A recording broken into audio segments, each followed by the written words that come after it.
சென்னை அடுத்த பெரும்பாக்கத்தில் சிறுவனை கடத்தி நிர்வாண வீடியோ எடுத்து மிரட்டி இளைஞர் கைது செய்யப்பட்டுள்ளார். பெரும்பாக்கம் எழில் நகரில் உள்ள அடுக்குமாடி குடியிருப்பு ஒன்றில் நேற்று முன்தினம் நள்ளிரவில் சிறுவன் அலறும் சத்தம் கேட்டுள்ளது. இதையடுத்து அக்கம் பக்கத்தினர் காவல் கட்டுப்பாட்டு அறைக்கு தகவல் தெரிவித்துள்ளனர். சம்பவ இடத்திற்கு வந்த போலீசார் விரைந்து வந்து ஒரு வீட்டு அறையில் அடைத்து வைக்கப்பட்டிருந்த 15 வயது சிறுவனை பத்திரமாக மீட்டனர். சிறுவனை அடைத்து வைத்திருந்த பெரும்பாக்கம் எழில் நகரை சேர்ந்த 26 வயது இளைஞரான பால் தினகரன் என்பவரை கைது செய்தனர். பின்னர் நடத்திய விசாரணையில் சிறுவன் அதே பகுதியில் உள்ள பள்ளியில் 10ஆம் வகுப்பு படித்து வருவது தெரியவந்தது. தனது நண்பர்கள் மற்றும் பெரும்பாக்கம் எழில் நகரை சேர்ந்த பால் தினகரன் உள்ளிட்டோருடன் ஆன்லைன் கேம் விளையாடும் போது ஒரு சிறுவன் பால் தினகரனின் தாய் குறித்து தரக்குறைவாக பேசியதாக கூறப்படுகிறது.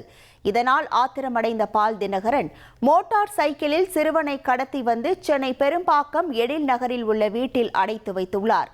தனது தாயை தரக்குறைவாக பேசியது யார் என கேட்டு சிறுவனை அடித்து நிர்வாணமாக வீடியோ எடுத்து மிரட்டல் விடுத்துள்ளார். இந்த நிலையில் சிறுவன் வலி தாங்க முடியாமல் கூச்சலிட்டதும் தெரியவந்தது.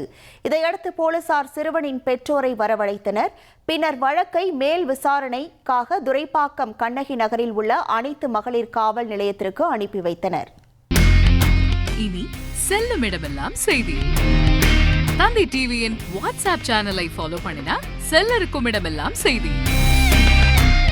இதோ QR கோட் இப்பவே ஸ்கேன் பண்ணுங்க, ஃபாலோ பண்ணுங்க.